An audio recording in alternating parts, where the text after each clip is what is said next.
Hey, David, can you hear me? This is Doug. I can hear you. Good Okay, evening. great. Thank you. Sure.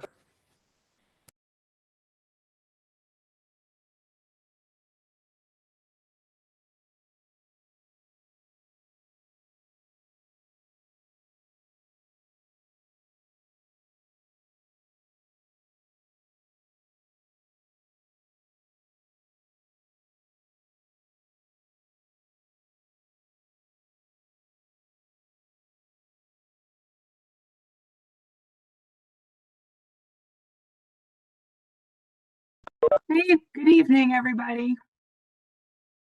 I think everybody is present. Before we begin, Mr. Court Reporter, can we go on the record? Thank We're you. on the record, Your Honor. Thank you very much. Thank you.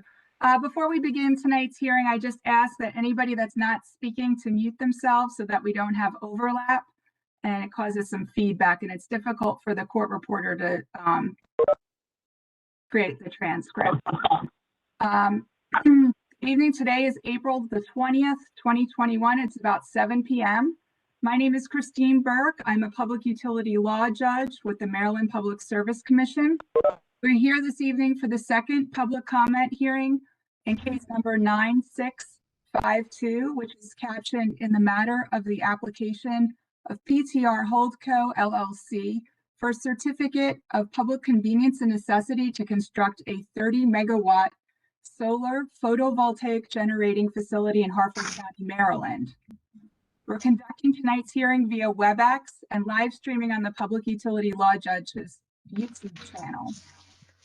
The proposed project would occupy approximately 140 acres of the 255-acre agricultural parcel owned by Fairview Farms LLC, located at 2000 Cavalry Road in Bel Air, Maryland.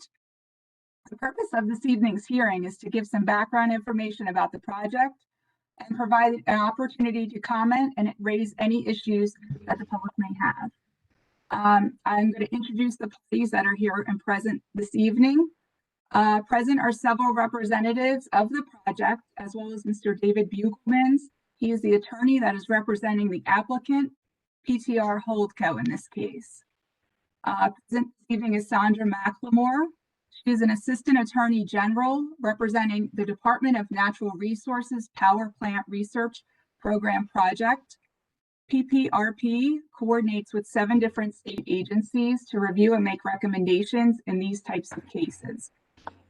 Patrick O'Loughlin is present. He's here from the Office of People's Counsel, who represents the interests of all residential ratepayers in the state of Maryland. And also Kenneth Albert is present. He is here on behalf of the commission staff. The commission staff reviews the impact of the project on the stability and reliability of the distribution grid. I've received several emails from individuals who wish to comment this evening, but before I hear from them, I would ask Mr. Bugelmans on behalf of the applicant to make a brief presentation regarding the project. Thank you, Your Honor, and thank you to everyone for joining tonight. My name is David Bugelmans, and I serve as counsel for the applicant, in this case, PTR Holdco LLC. I'm also joined tonight by Barry Skolchi, the Chief Development Officer of Protec Energy Solutions, the developer of the project.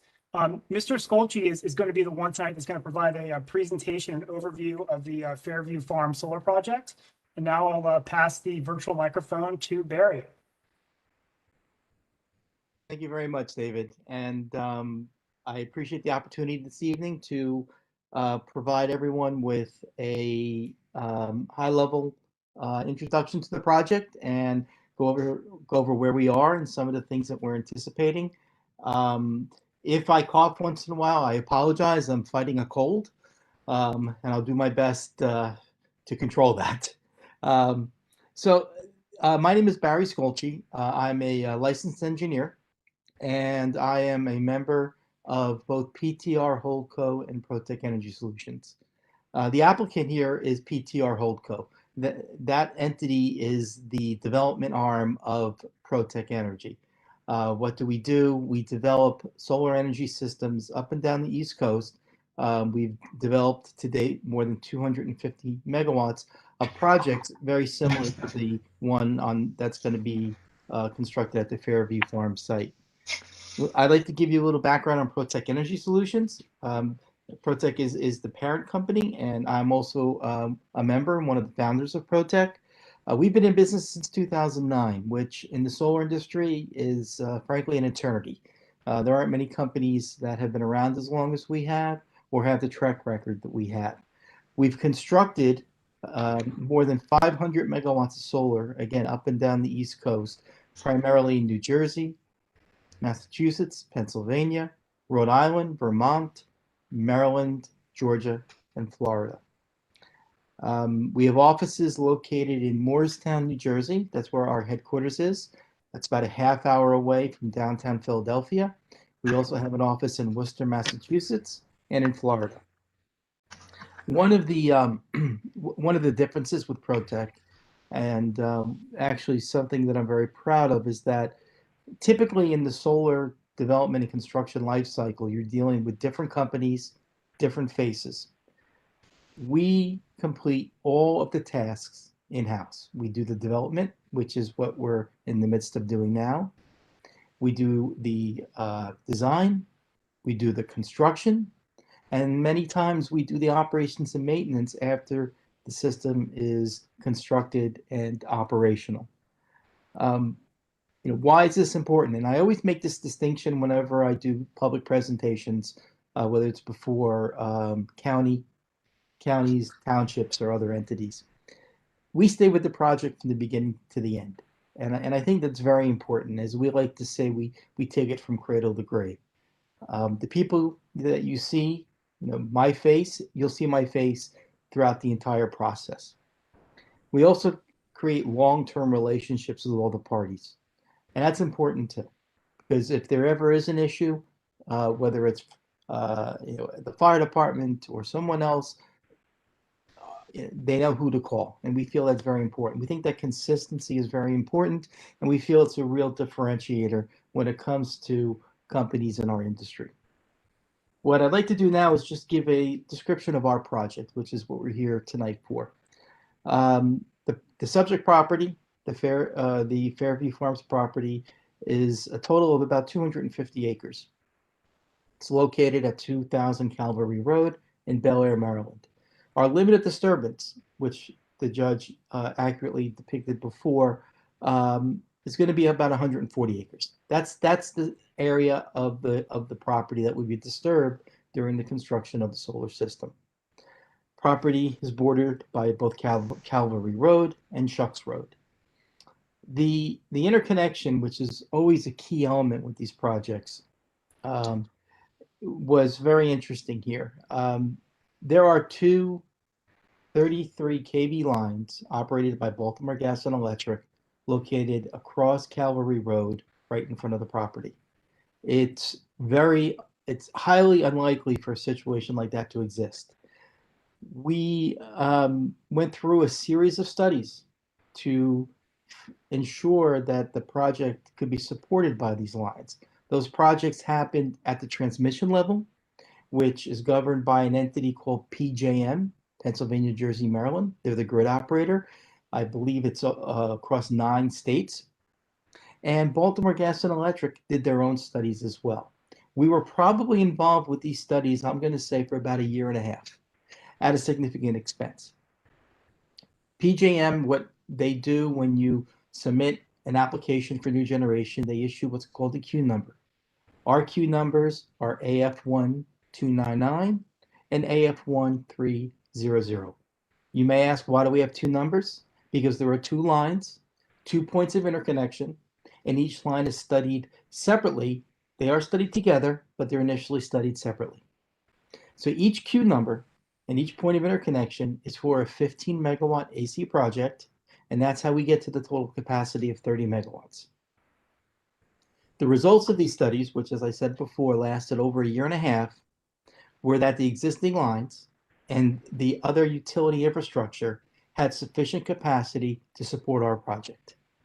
And in fact, they had the existing capacity without there being any major upgrades required, which again is abnormal in our industry. Baltimore Gas and Electric issued a conditional approval in June of 2020. And they're currently working on an interconnection agreement, which will be the document that governs how we're going to connect to the system. And as part of that interconnection agreement, we're going to have to post financial assurance that guarantees that the work that we need to do will be done. Baltimore Gas and Electric has also completed the majority of their engineering design. This utility is different than others. Typically, an interconnection agreement will be issued. There'll be a high-level estimate of the interconnection cost, and then the work begins. Here, their policy is to do the engineering work and create a more or less a fixed hard number that it's going to cost us to interconnect to the system. We expect that work to be done within the next 30 days and the interconnection agreement to be issued at that point. We also have monthly calls with Baltimore Gas and Electric to review the status of this project, our progress through the CPCN process, as well as other issues that involve the interconnection. I believe we're having our next call with them next week. They've been a pleasure to work with. We've had a very good relationship with them, and they are pushing for this project to be very successful like everybody else. I'd like to spend a few minutes just going through some of the major components of the project and how they interact with each other. So the solar panels and equipment will be placed within the limit of disturbance, which is proposed to be roughly 140 acres. The solar system is comprised of several major components, the first being the modules or the panels. The panels that we're using here are called bifacial panels. What happens is they absorb the sun energy, not only from the surface, but as it reflects off of the ground on the backside, they also capture some of the irradiance from the sun. These types of panels typically are a good 5% more efficient than just your standard solar modules. We also are going to it's going to be a ground mounted system. We're going to drive posts in the ground, and we're going to install what are called single axis trackers. The modules are going to move. They're going to track the sun. They're going to move only in one direction. Power generated from the modules is generated in DC or direct current. It then flows to inverters, which are strategically placed throughout the project that converts it to AC. AC is the power that you use in your household, and that's how we interconnect to the utility. We cannot interconnect in DC, we have to interconnect in AC. Those are the major components of a solar system. Now, with respect to our approach and the property, we have always employed a strategy of avoidance. And what I mean by avoidance is that our goal is to not disturb environmentally sensitive areas, whether it's wetlands, streams, forested areas if possible. So we use a strategy of avoidance. It makes our job easier, frankly, makes the permitting a little easier, and we think it's good for the environment. So on this project, number one, there are some existing structures on site. Those structures are going to remain. They will not be demolished. We will utilize the existing entranceway for the property on Calvary Road. And that includes the stream crossing that exists today. We will not be improving, expanding that crossing. We will be utilizing it. Site activities, will be completed outside of any buffers associated with environmentally sensitive areas. Again, that could be a wetland, that could be a stream, and there are wetlands and streams on the property. We also will keep the existing forested areas as is. Our intent is not to take down any trees in any of the forested areas. Stormwater management is important, and our approach and the controls that we use will be incorporated into our overall design and will be designed such that stormwater is controlled and is protective of the environmentally sensitive areas. Again, we want to minimize the impact of the project. We're also proposing to install earthen berms with appropriate vegetative buffers that have been specified by the county at non-forested areas along Shucks Road and Calvary Road. These earthen berms and vegetation buffers will act as screening. They're quite substantial, and they will grow and continue to provide a screening of the project moving forward. We're also going to work with the appropriate agency in Maryland to utilize what's called a pollinator habitat in the grass areas that are beneath and around the perimeter of the panels. The pollinator habitat allows for insects and bees and other similar similar items to thrive in the area. We are and as I said, the pollinator habitats will be located both below the panels and around the perimeter where there's vegetative cover. The last item I'd like to touch on, which is always important and always a consideration, is project decommissioning. These solar facilities do last a fairly long time. The useful life is in excess of 35 years. There are solar panels that are more than 45, 50 years old in outer space that are still operating today. We will be developing a project decommissioning plan such that once the useful life of the system has occurred, all of the panels and the associated equipment will be removed and the site returned to its pre-solar state. We also will incorporate, to the largest extent possible, the recycling of materials, whether that's glass, whether that's aluminum frames around modules, whether that's copper wire, steel or aluminum from the posts. Our intent is to recycle, excuse me, as much of the materials as possible when the useful life has occurred. When the end of the useful life has occurred, excuse me. The project decommissioning plan and the associated cost estimate will be reviewed and approved by the Public Service Commission prior to construction, and we will be required, and we have no issue with, posting either a bond or letter of credit to ensure that the project will be decommissioned when it is no longer operational. The project decommissioning plan will also be provided to the county for them to comment.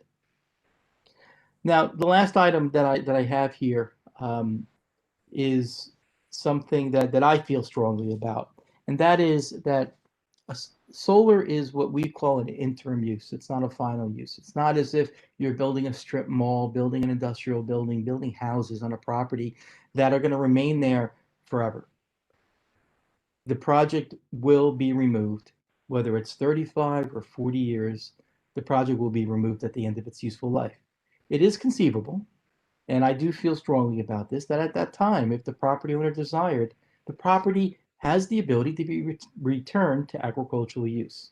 That flexibility does not occur with other developments or other development options on properties. I feel very strongly about that, and think that it's one of the benefits of a solar system on a property. So with that, that ends my testimony, my description of the property. And I thank you very much for the opportunity to speak this evening. Thank you, Mr. Skolsky. Before hearing from other members of the public, I note that Harford County Council President Vincenti is present. Are you here, sir?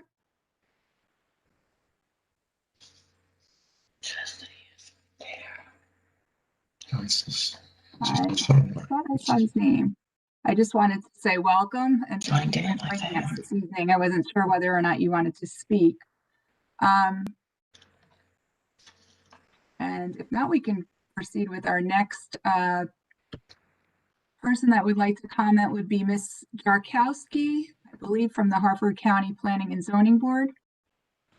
Hi, thank you.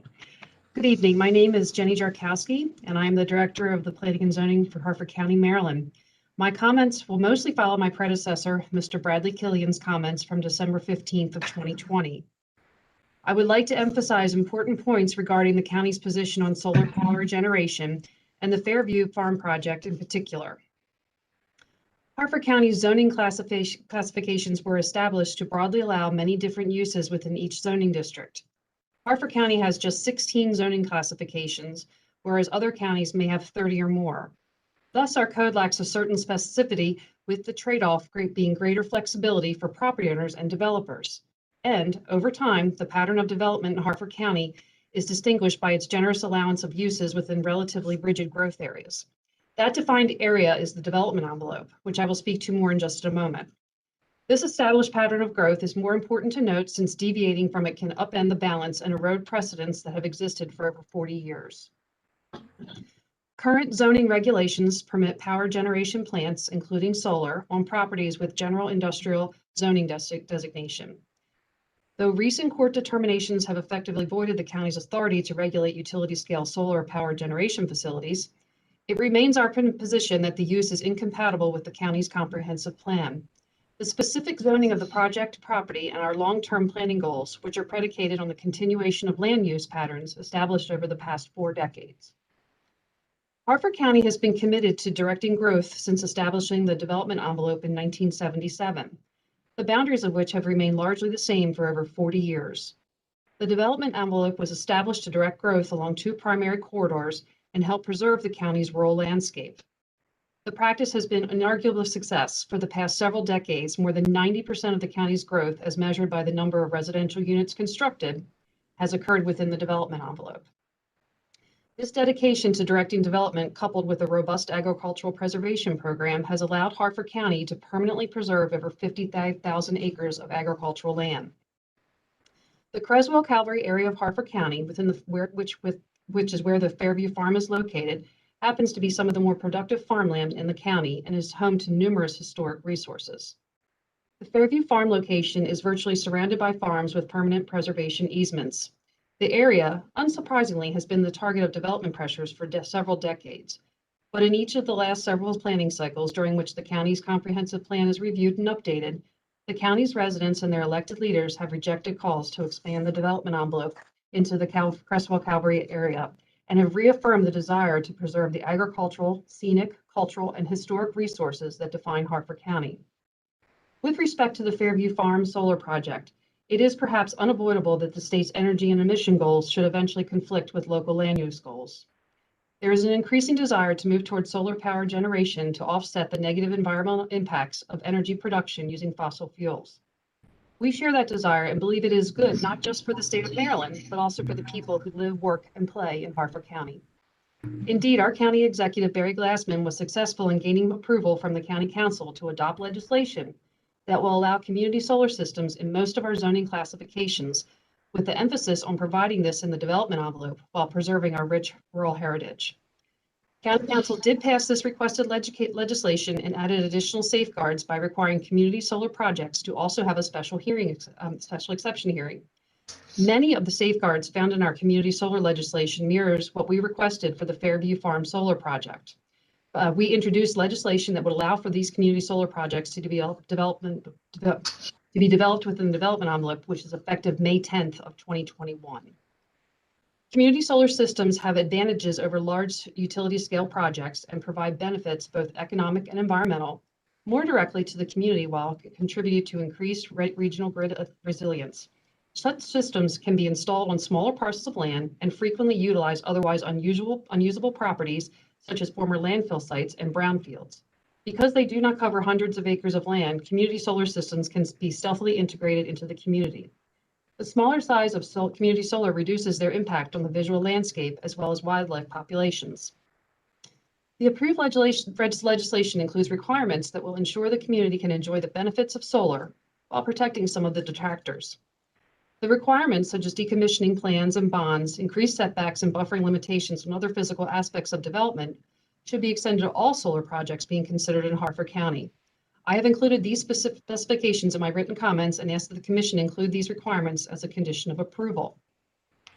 On February 24th, 2021, Harford County submitted its position to Ms. Sandra McLemore, attorney for the PPRP, with regard to design standards and conditions we feel is necessary to be implemented should this project receive approval from the Public Service Commission. It is understood that not all of these standards and conditions are being recommended. Our comments focused on 5 important points: landscaping buffers, setbacks, decommissioning requirements, bond requirements, and just additional standard permitting requirements.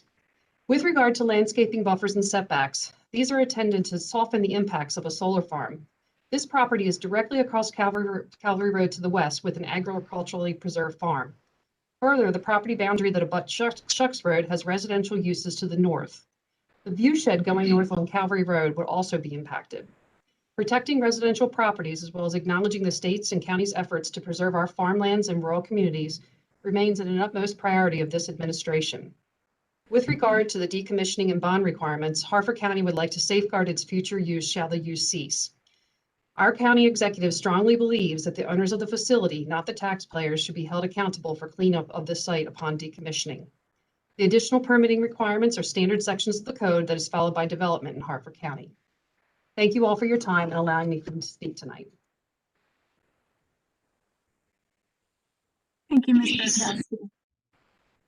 Jarkowski.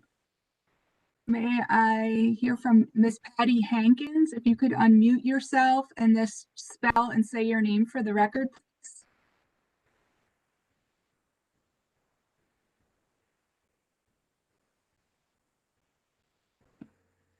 Ms. Hankins? Oh, there you go. I think you have to unmute yourself. I can hear you. Patty, P-A-T-T-I, Hankins, H-A-N-K-I-N-S. Good evening. Our Mid-Atlantic area is comprised of some of the most productive rural agricultural land in the world. It's constantly under attack from residential, commercial, and industrial development, and Harford County is no exception. The intensity of these attacks continue, whether it be high voltage transmission lines, or development of renewable energy, or commercial warehouses, or the development of homes and apartments. Harford Countyans are being pressured against being good stewards of the precious limited resource of our lands. Case number 9652, a commercial solar project, not a farm, is yet another threat to land use goals in Harford County. I have to ask, how many sites did PTR Holdco look at before they decided on Fairview Farm was Fairview Farm was an easier location? Did PTR Holdco seek out the Harford County government or the Harford County Chamber of Commerce for assistance to locate their commercial solar generation plant in a more appropriate location? Did PTR Holdco seek out the state of Maryland for grant funding to locate their project on a grade field parking lot or a brownfield site? According to the Lawrence Berkeley National Laboratory, America is a nation of pavement. 35 to 50% of most urban areas are made up of pavement, with about 40% being parking lots. These paved surfaces absorb the sun and retain heat. We can cool these surfaces by installing solar PV canopy systems. The EPA reports that shaded vehicles increase fuel efficiency by saving air conditioning needs at vehicle startup. Solar canopies are less costly than rooftop solar, and Maryland has a solar canopy grant program. One of the legislative goals of the Maryland PSC is to give great consideration to the local jurisdiction's position on projects before them. Harford County has clearly indicated to this commission that they seek a more appropriate location for the PTR Holdco project. Maryland Cares promotes producing clean energy from within Maryland, but do we need to devour our rural land areas to accomplish this goal? Yes, Cares requires made in Maryland generation. But does that generation stay here in Maryland? Where does it go? PTR Holdco is a merchant energy producer, a commercial producer.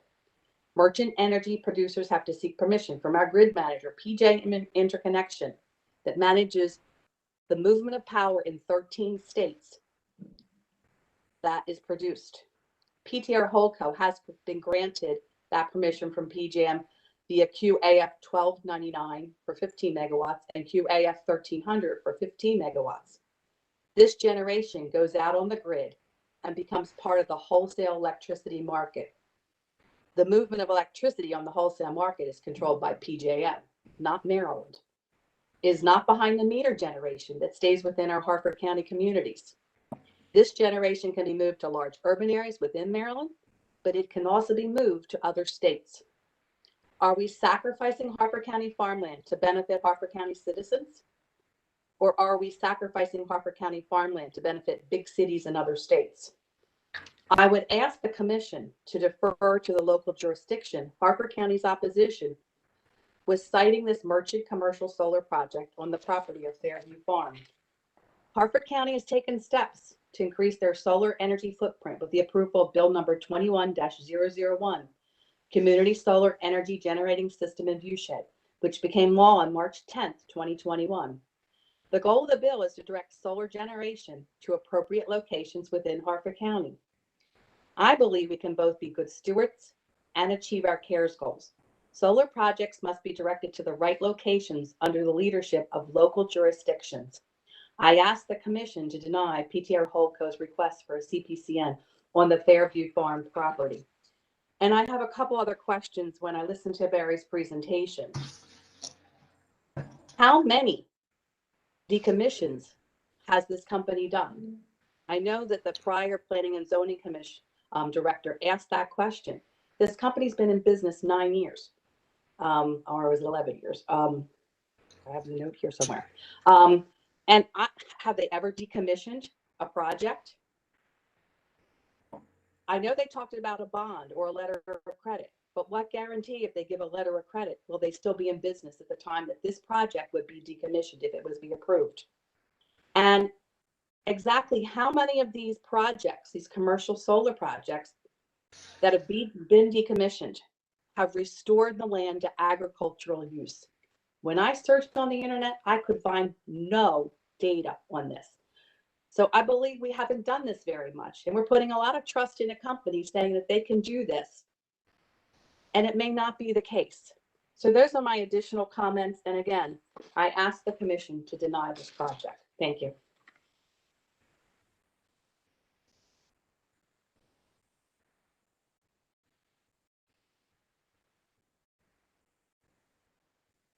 Thank you. Could you hear me? I'm sorry.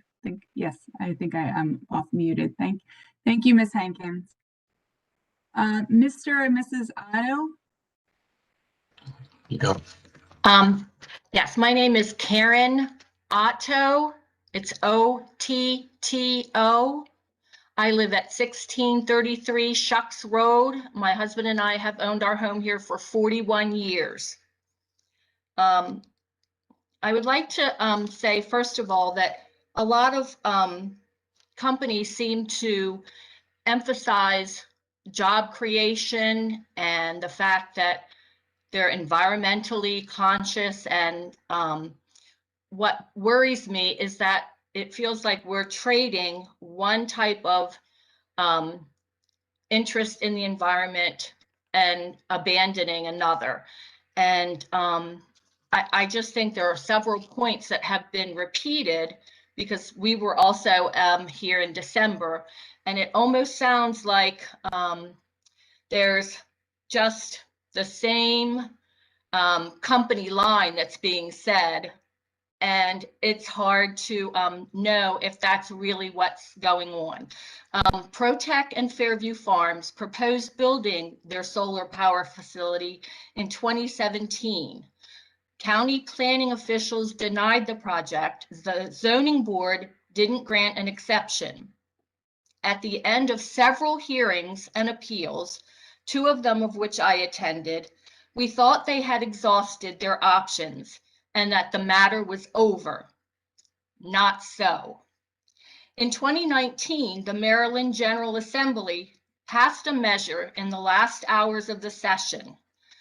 It mandated that 1/2 of our state's electricity supply come from renewable sources by the year 2030.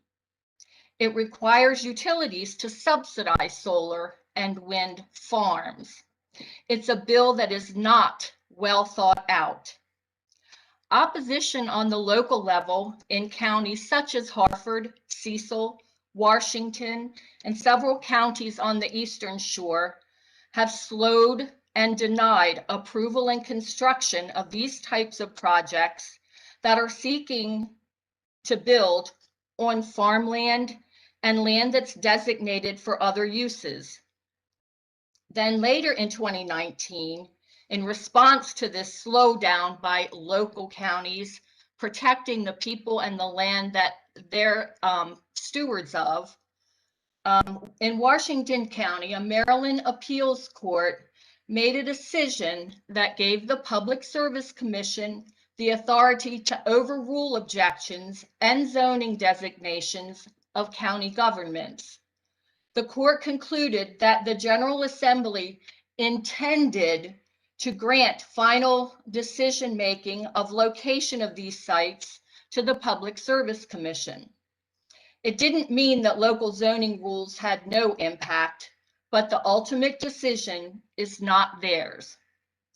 Citizens and local governments have legitimate concerns about protecting prime farmland from development.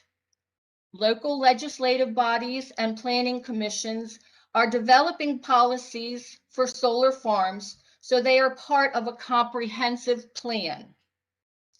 In my opinion, sacrificing prime farmland and the rural character of our county for a cheaper, quicker, more expedient way to fulfill a state's mandate doesn't make sense. Use ingenuity and thoughtfulness in locating these facilities. Don't scatter them on every parcel of acreage. Do it right. Thank you. Thank you, Ms. Otto. Mr. Otto? Yes, hi, thank you again. My name's Herb, H-E-R-B, last name, of course, Otto, O-T-T-O. Thank you again for giving me the opportunity to speak tonight.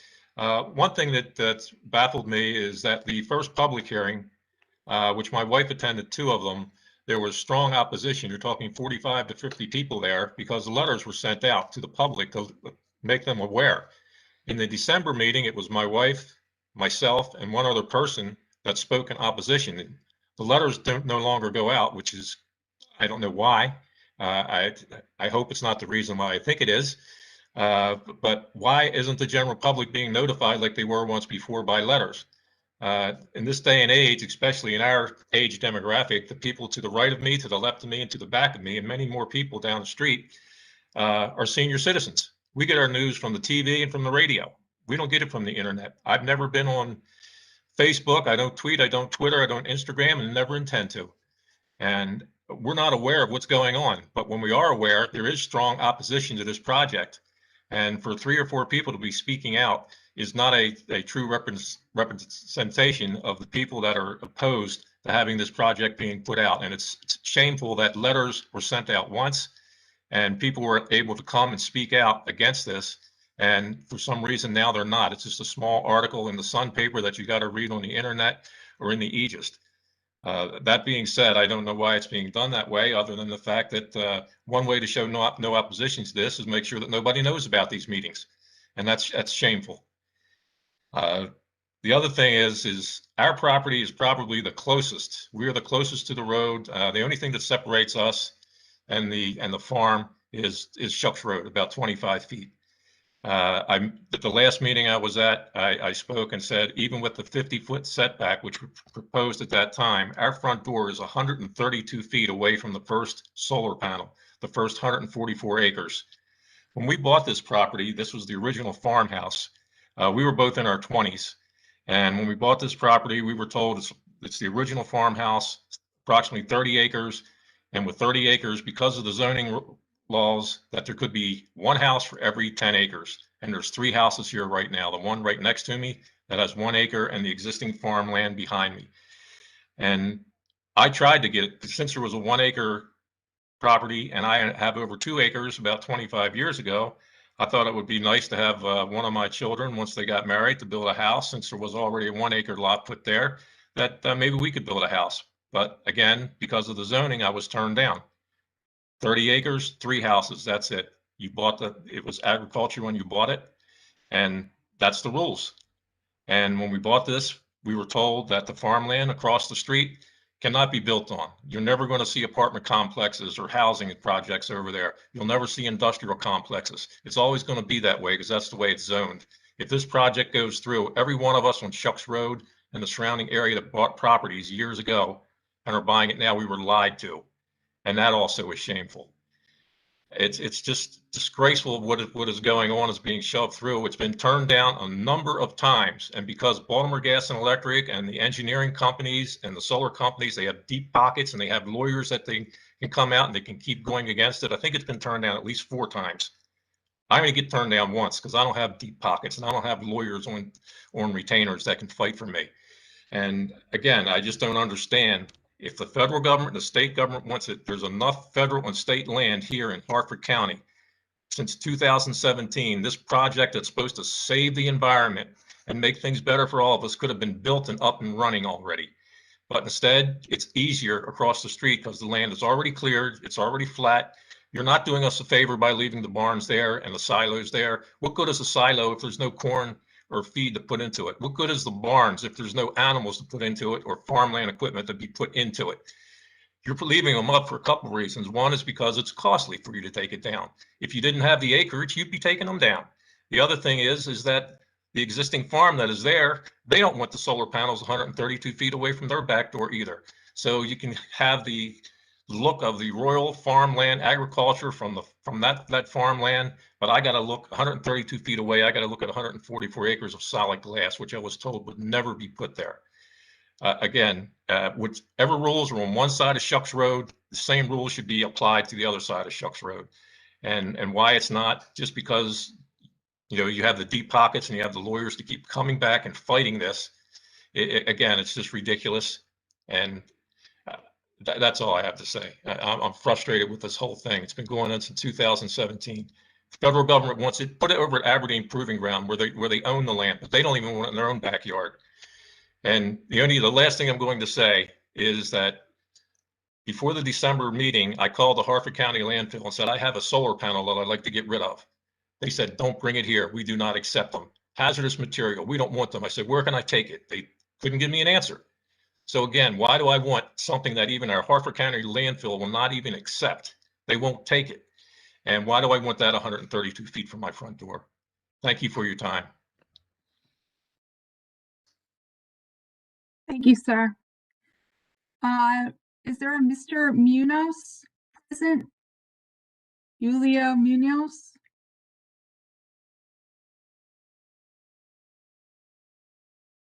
If you're here, please unmute yourself. I don't see anyone by that name. Also, that is the extent of the people that contacted me ahead of time. Is there anybody else present this evening that would like to speak?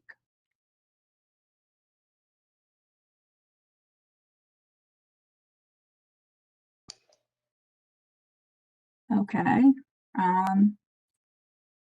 Going once, going twice. Is there anyone else that would like to speak? Yes, sir. I see you up, Mr. Fielder.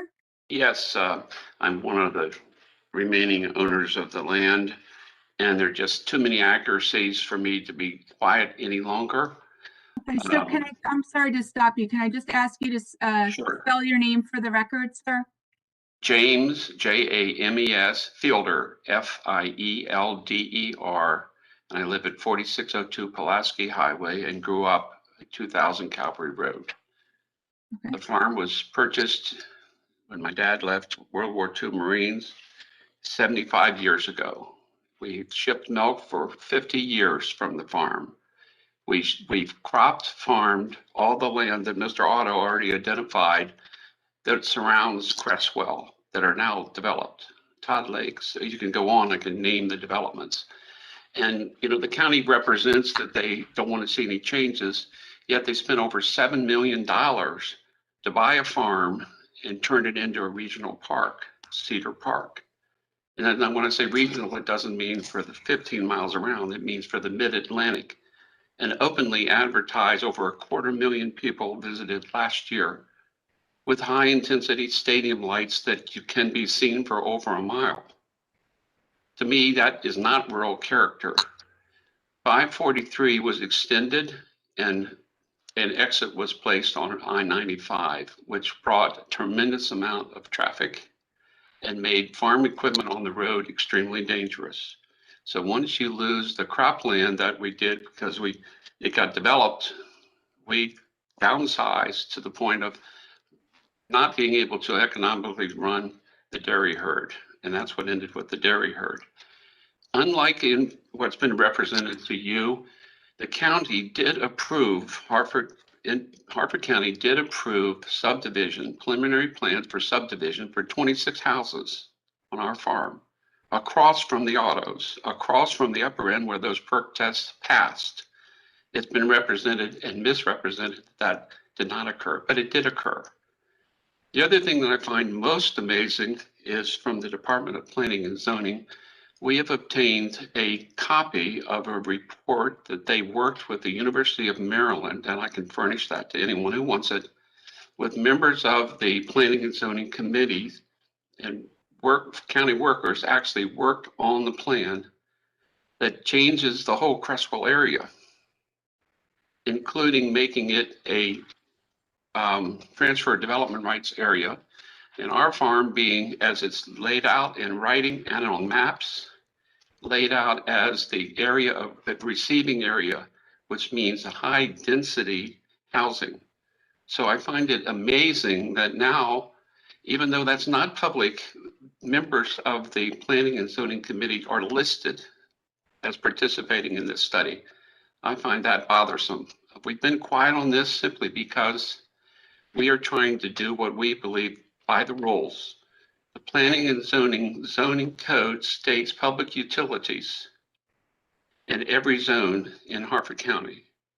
Under the NACE code, which is the national code for industrial use or any type of uses, the solar is ranked under that code, under public utility. And that's the premise that this whole thing started in.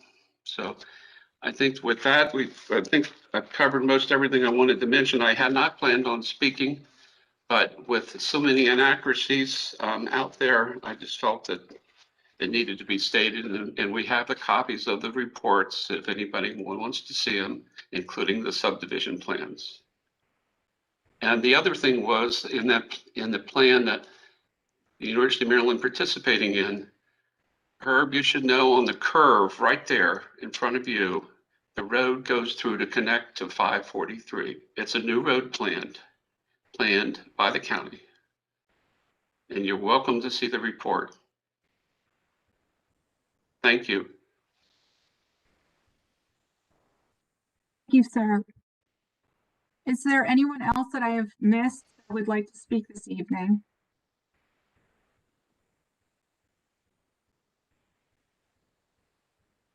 Okay, as I'm not hearing anybody else, I do want to remind everyone that you can still enter written comments through May the 1st of 2021. Please address them to the Public Service Commission via first-class mail or electronically through the Commission's website at www.psc.state.md.us, and just be sure to reference case number 9652. If you'd like to review any of the written comments that have been filed in this case, they are also posted on the Commission's website, can be viewed from clicking the search public comments link that's about halfway down on the page under the tool section. You then select 9652 from there, the drop-down menu, and hit search, and then you can view any of the written comments that have been submitted. So I encourage everyone to do that. If there's nothing else this evening, I thank everybody for participating in tonight's hearing, and I appreciate it. And we can go off the record, Mr. Court Reporter. We are off the record, Your Honor. Thank you. Thank you.